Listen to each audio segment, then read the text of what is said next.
As employees of a food retailer, you're called upon to handle food, which differs from other types of goods. Handling food requires special attention and precautions because it's essential to prevent food from becoming contaminated and unfit for consumption. This risk is very real. A portion of the food poisoning cases reported each year in Quebec is attributable to the contamination that occurs in retail sales establishments. These food poisoning cases are almost always the result of an inappropriate preparation or conservation method. Indeed, food represents an environment of choice for the development of bacteria and other microorganisms.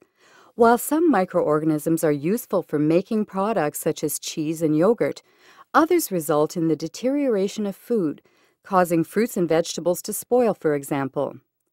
Finally, other microorganisms are pathogens. Namely, they can make people sick and lead to cases of food poisoning. It's not always possible to detect the presence of microorganisms with the naked eye because they're microscopic in size. Moreover, these microorganisms do not necessarily alter the appearance, taste, or odor of food. Most cases of food poisoning last only a few days, causing nausea, vomiting, abdominal cramps, and diarrhea. But occasionally they can have serious permanent after effects and even result in death. No one wants to eat food that will make them sick. You have a responsibility in this respect in your capacity as a food sector worker. From the time that you receive food up to the moment that you serve it, you must ensure its innocuity. For example, see to it that the food poses no risk to the health of consumers. To perform this role, simply follow the hygiene and safety rules that we are about to examine.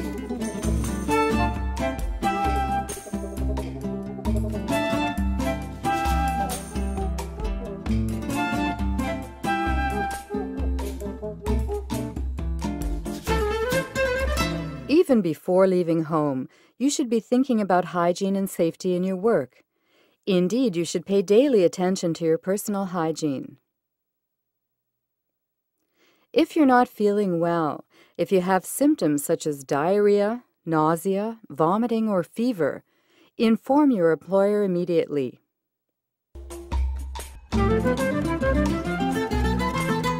Consumers go to the grocery store every day.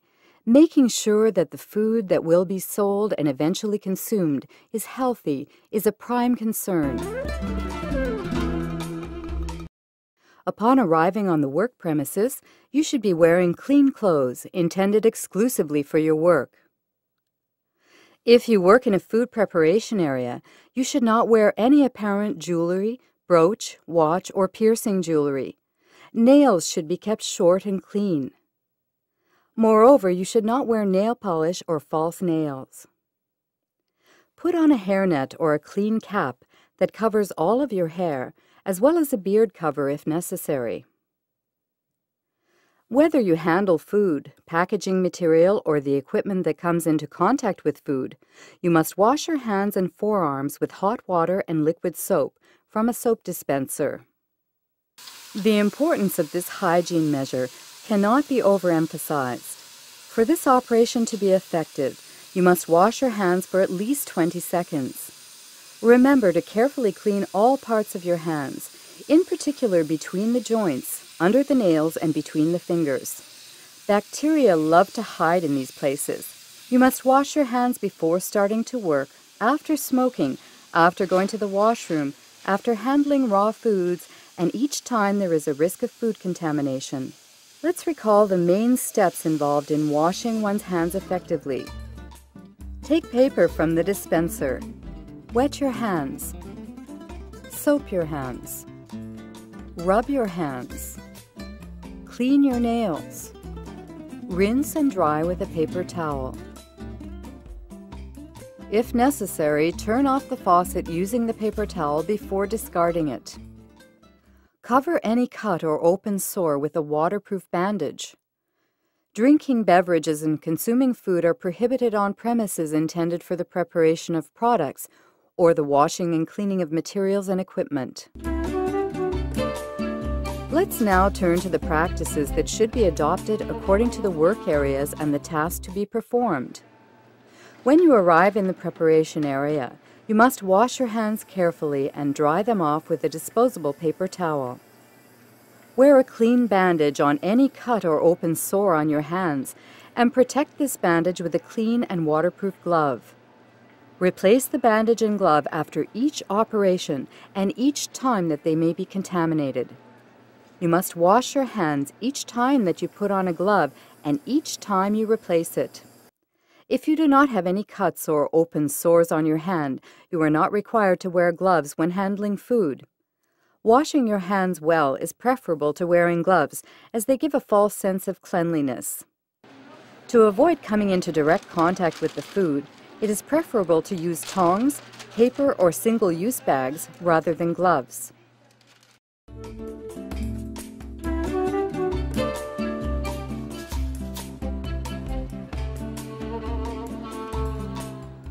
Inside refrigeration, freezer, and heating units, first check the food temperatures using a reliable thermometer. Then record the temperatures in a logbook and inform the person in charge in the event of nonconformity. An infrared thermometer allows you to check the temperature at the surface of the food, whereas a metal expansion thermometer inserted in the food allows you to check the internal temperature. If the temperature indicated by the infrared thermometer is outside the stipulated temperature range, you must check the internal temperature of the food using a metal expansion thermometer. The temperature of refrigerated foods must be between 0 and 4 degrees Celsius. That of frozen foods must be -18 Celsius or lower, and that of foods kept in the food warmer at 60 degrees Celsius or higher. In the event of nonconformity, notify the person in charge. Adhering to these temperature standards is very important. Indeed, potentially dangerous foods must not be stored between 4 degrees Celsius and 60 degrees Celsius, namely the danger zone in which microorganisms multiply rapidly. Make sure that food is always maintained at an adequate temperature from the time it is received until the moment it is sold, in order to maintain the cold chain and to preserve food quality and safety. Immediately upon receiving products, check their temperature and then quickly transfer the products to the cooler or refrigerator. Do the same when you prepare food. When preparing food, take out only the necessary quantities and only for the time needed for preparation. If you go on your break while preparing food, make sure that the food is stored at the appropriate temperature. In addition, food must be cooled to the appropriate temperature before being sold. At all times, avoid overstocking service and self-service counters. This will promote good air circulation and prevent an increase in the temperature of food.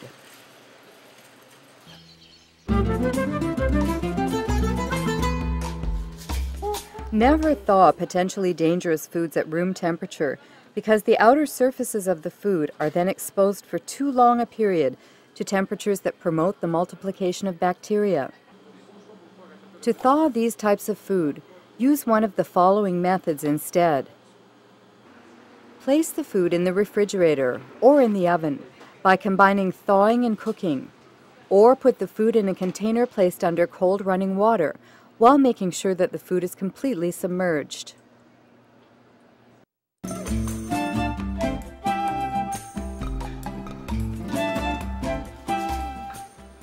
When you cook food, follow the instructions on the cooking chart, specifying the minimum internal temperatures that must be reached. Respect the recommended temperatures and check them using a previously cleaned and sanitized metal expansion thermometer. An adequate cooking temperature will destroy pathogenic bacteria.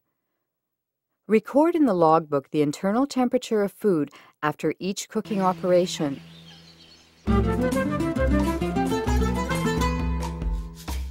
To cool potentially dangerous foods, have the foods go from 60 degrees Celsius to 21 degrees Celsius in 2 hours or less, and from 21 degrees Celsius to 4 degrees Celsius in 4 hours or less, to prevent the foods from spending too much time in the danger zone, namely between 4 degrees Celsius and 60 degrees Celsius.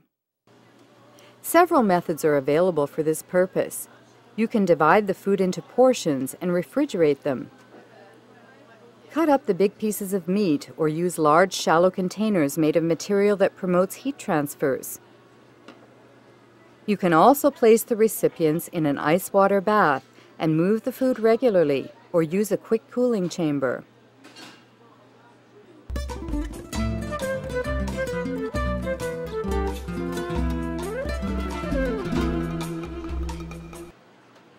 Potentially dangerous foods that have already been cooked, then refrigerated, must be reheated quickly. In less than 2 hours, these foods must reach a temperature of 74 degrees Celsius and be kept at this temperature for 15 seconds. Afterwards, these foods must be kept hot at a minimum of 60 degrees Celsius. Rotate foods when reheating in a microwave oven to ensure a uniform distribution of heat in the foods. To reheat foods safely in a microwave oven, a temperature of 74 degrees Celsius must be reached in all parts of the foods. Record the internal temperature of the foods in a logbook after each reheating operation.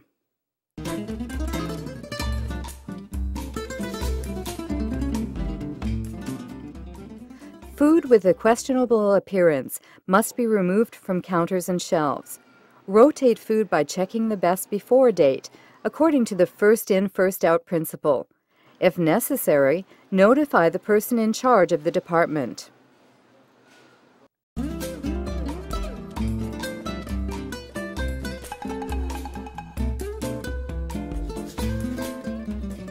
You must prevent every form of contamination, in particular cross-contamination, namely the transfer of pathogenic microorganisms from one food, generally raw, to another food which is cooked and ready to eat. Always wash your hands between handling operations. Never dry your hands on your work clothes to avoid contaminating your hands and the food that you will handle. When you store food, you must protect it from every risk of contamination by wrapping or adequately covering the food. You must always place raw meat and fish on separate shelves or place them below ready-to-eat foods. Vermin are a major vector of food contamination. If you ascertain the presence of insects or rodents, notify your supervisor. To prevent persons who are allergic from consuming allergenic substances without knowing it, all such substances must be mentioned on the label. Pay special attention to the following allergens: peanuts, nuts, sesame seeds, dairy products, eggs, fish, crustaceans, and molluscan shellfish, soybeans, wheat, and sulfites.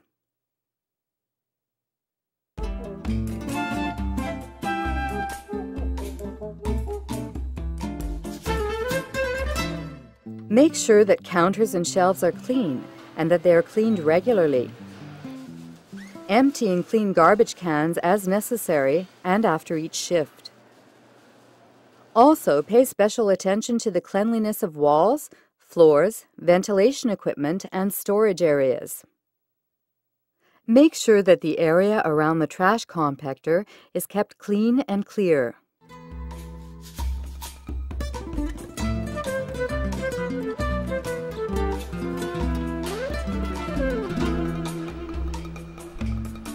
Cleaning and sanitizing are two separate steps that go hand in hand. Cleaning consists of dislodging all food particles and grime from the surfaces that come into contact with food. In order to clean properly, begin by protecting or storing food and packaging materials.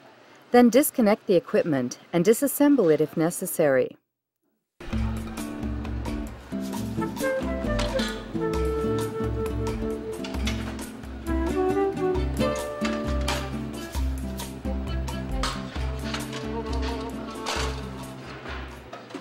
Do a pre-wash while scraping or rinsing to remove large particles. Then wash with an appropriate cleaning product by total immersion in hot water or using a pressure spray. Remember to rub all surfaces well to dislodge all food residues. End with a thorough rinsing. As for sanitizing, this operation reduces to a safe level the number of microorganisms present on the surfaces that come into contact with food. When carrying out the sanitizing operation, you must follow the manufacturer's instructions concerning the concentration of the product, how to use it, the temperature of the water, the contact time with the product, and rinsing. Let's summarize the steps in a proper cleansing and sanitizing operation. Begin by protecting or storing the food and packaging materials. Disconnect and disassemble the equipment. Then move it toward the sink if necessary. Pre-wash, wash with hot water and a cleaning product. Rinse. Sanitize. Rinse again if necessary. Let dry in the open air or dry with a paper towel if the equipment must be used immediately. Here are the main hygiene and safety rules that must be followed when handling food. Have good personal hygiene. Wash your hands properly. Carefully control temperatures. Follow good food thawing, cooking, cooling, and reheating practices. Make sure products are fresh. Avoid the contamination of food. Make sure the workplace is clean. Know the steps of and rules for cleaning and sanitizing. These are the basic rules. By following them systematically, you will be helping to ensure food safety for the benefit of all customers. Food hygiene and safety must be a concern of food handlers at all times. Persons who handle food must bear in mind that their work can have a direct impact on the health of consumers. Consequently, food handlers must adopt safe behaviors at work